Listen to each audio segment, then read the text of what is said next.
Hey guys, really common question in this game. How do I zone a street next to an avenue such that it'll leave enough room for exactly one medium density building? Because by default it puts it 1.5 buildings away, and that's just completely silly.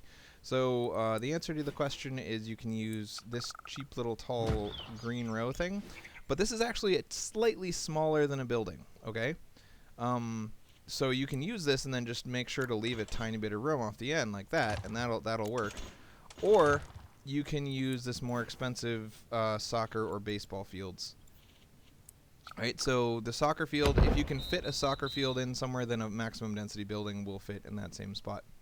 And you can see how this would be useful if you also want to, like, say you have a road coming off an avenue and you want to put two buildings back to back here. If you just zone right here, then it'll work, two buildings will fit, but you'll be wasting some space. So the same thing kind of goes here. If you try to do it sideways like this, you'll end up actually, here, let me demonstrate. You end up actually having the road be in basically the same spot as it always was. You'll only save a tiny bit of room. Because, like I said, soccer fields are a little bit wider than they are deep, in depth, or whatever. So what you can do instead is use that cheapo tree park again, and just remember that cheapo tree parks are a tiny bit smaller than what you really want. So you plop a cheapo tree park, then you edit it, and you plop a second one above it, like that, and then you draw your road just above these tree parks. And if you draw it super close like this, it probably won't work. So we want to draw it just a tiny bit above that, just a teeny tiny bit above that.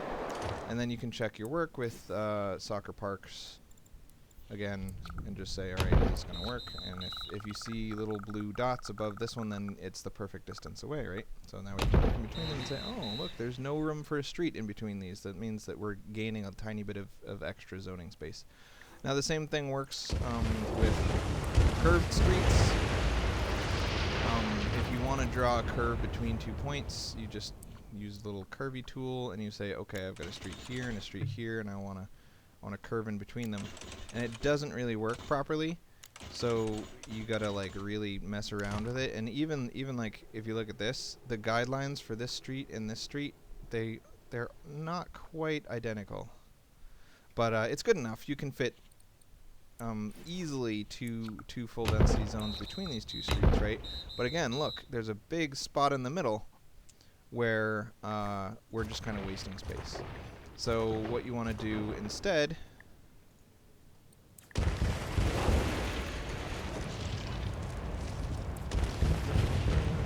is determine where to start that road by using these little short tree rows. We're going to place 3 of them. And then we're going to duplicate all 3 of them. Oops. And then we're going to connect the dots, la la la, like whatever the hell his name was. He's got a couch that totally talks to him. And he made movies about Pee Wee Herman's bike or something. Anyway, so we have curved road tool selected, and we're going to hold Alt to get rid of those stupid lines, and then we're just going to kind of trial and error until it works. Now remember, you don't want it too close to the edge of the trees or else it won't work. So you see how there's just like one tree worth of free space right here? One little tree worth of free space? That's about where you want it. Then we can check our work by deleting this whole thing and taking this little dude, plopping him down, and putting this little dude above him and saying, yes, that definitely leaves enough space. You can see in between the 2 parks there's a little bit of extra space. I could probably get these a tiny bit closer together, but is it worth the time? You know. So that's how you zone stuff. Another important thing to know when you're making a circular city like this, you can make a circle. If you just use the circle tool, obviously it'll make circles like this. And if you hold shift when you're making a circle, then it'll make sure it's the same width and height. But if you plop a guide road like this, and then you grow a circle off of the guide road, then it becomes much easier. So when I make a circle city, I tend to make a guide road right at the entrance of the highway, wherever the heck the highway is. Here we go. And then just use this line, and then you can just grow your circle until it hits whoop, whoop, the other line on the other side, like that. So you saw how there was this dotted line on the other end, and then you just make your circles go in from there. And so after you make that first circle right here, if you really want to get the most possible space out of things, oops, why am I in the circle tool? So you can just place circle after circle like this, but again, we just want every other road to be completed, because completing every single road will give us won't give us zoning back to back. So same thing as before, you just kind of plop parks, and